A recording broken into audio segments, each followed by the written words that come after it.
Well, good morning and greetings from Bass Strait. It's a lovely 11 degrees and I'm motor sailing in about 9 knots of a breeze from the west at the moment, so I'm making pretty good time.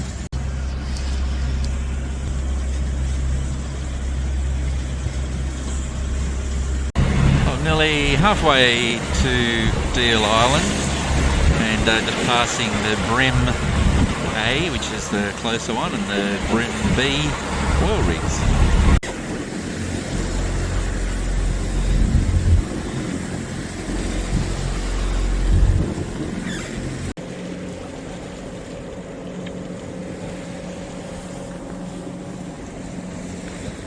Well, this is really exciting for me. I'm coming into Deal Island, which is the big one on the left, and just behind the mast is Erith Island, and behind that, or beyond it, is Dover Island. So I'm going to be anchoring in West Cove, which is on the left-hand side of Erith Island there. Anyway, so this is the first time I've sailed single-handed across Bass Strait, so I'm pretty chuffed about that. Well, at least I've covered a fair bit of it anyway, arriving here at Deal Island. Be heading on to Lady Barren, the township of Lady Barren, on the southern end of Flinders Island tomorrow.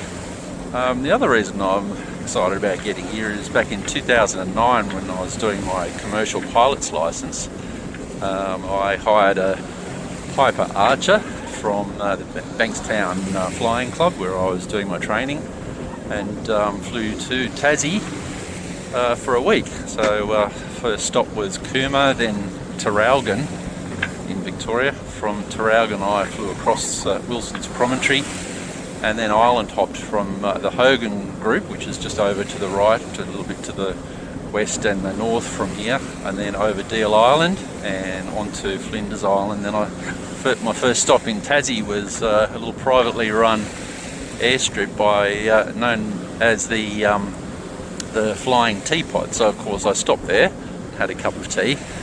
But when I arrived, I'd actually phoned in advance to say I was coming before I left Traralgon. So I gave him a bit of an ETA. Anyway, when I got there, the guy who owned it was buzzing up and down the airstrip with his ride-on lawnmower with his earmuffs in, and forgot that I was coming. I actually had to buzz the airstrip twice just to get his attention, to get him off the airstrip. Anyway, once I got down, they were friendly enough, and I went on and explored Tassie for a week after that. So anyway, Deal Island has a special place in my heart for a few reasons now. Well, that's looking north at Deal Island on the right, Erith Island on the left, and I was just anchored in this bay overnight. And it's a pretty little spot. It was quite nice when I got here, but it turned a bit jiggly as the wind came up, and we're looking back over there at Deal Island. And there's the house and small jetty. Just left Deal Island about half an hour ago. There's a nice bit of sun shining, 15 knots of wind from the northwest, and it's actually really warm. A couple of days ago, back in Lake's entrance, everyone was talking about, the weekend is going to be really hot, 29 degrees. Well, it already feels pretty warm. Anyway, I'm going to flip over and Island. So leaving Deal Island, there's a few wind bullets coming down off the hills. It's very, very spectacular island, and it's a shame I didn't get a bit longer to stay there, but I'm heading to Flinders Island tomorrow. It's supposed to be a bit nasty, so I'm going to hunker down there for a day. But this is great because I've actually got wind behind me, sailing, making about 7 to 8 knots, and much nicer than motoring. I'm all settled in for the day now. I've got everything trimmed and set pretty nicely. The boat's balanced and sailing really well, so feeling quite contented with my situation. I thought, well, I'll give you a bit of a tour of my world. So sitting on the starboard side is where the engine controls and the gauges that I use mostly, so throttle and gears there. The steering is on autopilot at the moment, and the autopilot is the gauge on the right. I've got the wind instrument in the middle, and I've got my GPS coordinates, course over the ground and speed over the ground. So that's the GPS speed, not the actual boat log. Got a compass at the helm and another one over the other side. Chart plotter just on the back of the chart, on the back of the cockpit table, and I've actually got another chart plotter down inside. So I can do everything from in the cockpit here. I don't have to leave the cockpit when I'm sailing. So the main sheet winch is that one, and the black line is for furling out the outhaul for the main, and that's the main or the primary winch there for the headsail sheet, and another one over the other side. And then that winch is a manual winch, and I use that one for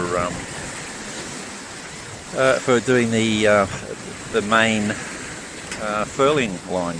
Now the headsail furling line comes over here, and I can use any of those winches to furl up the headsail. And just up on the cabin top, I've got some more instruments. A bit hard to see there at the moment, there's a bit of salt.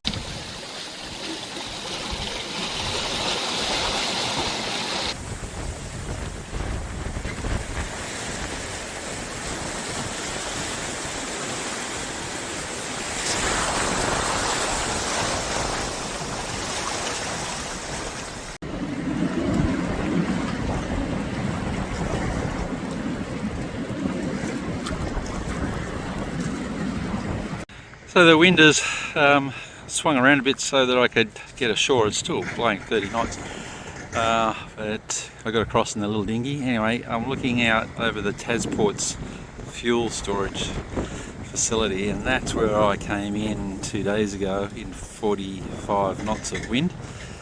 And just over here is Opossum Bay. There's a lot of holiday houses here, so I really haven't worked out what people do here yet. I'm walking up to the airstrip.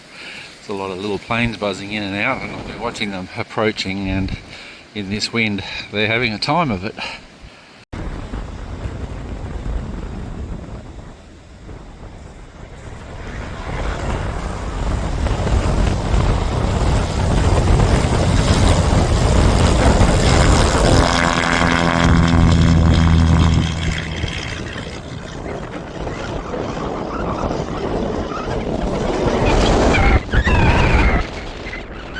The terminal at Lady Barren on Flinders Island, and just walked in from town up there, and that's the grass strip. There's a Cessna caravan. Just arrived a little while ago, loading up to go again.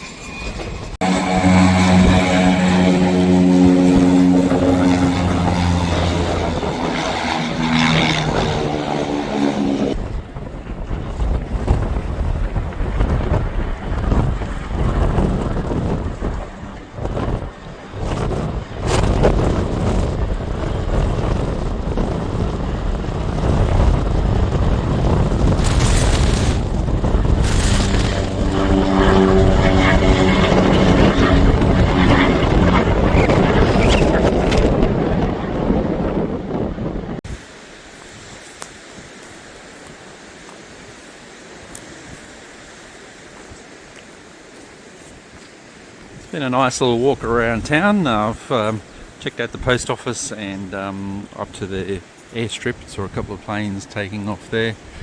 So it's got some facilities here. There's the tavern, 250 metres away. I will be going there.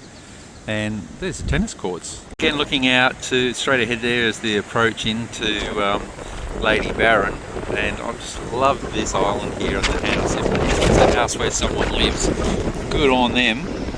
They obviously don't have any friends or don't care about them.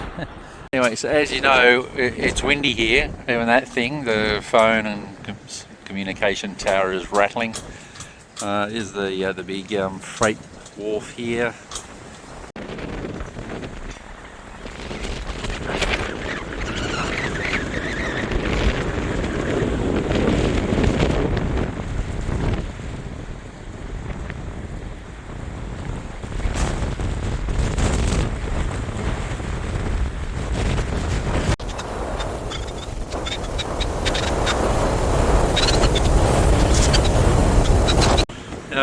This place is absolutely wild, and that's one of the reasons I come here.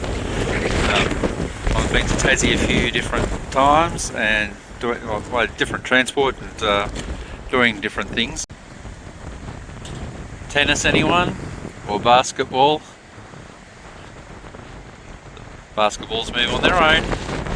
It's windy. And this is the Lady Barren or Furneaux Tavern. I'm the only one in here at the moment, and there's a fireplace going on over in the corner, and just over there Bellamy is the mast on the left. Now I'll be heading out through that little area when I head south to Tassie. I don't blame you, little friend. I'd want to come in here too.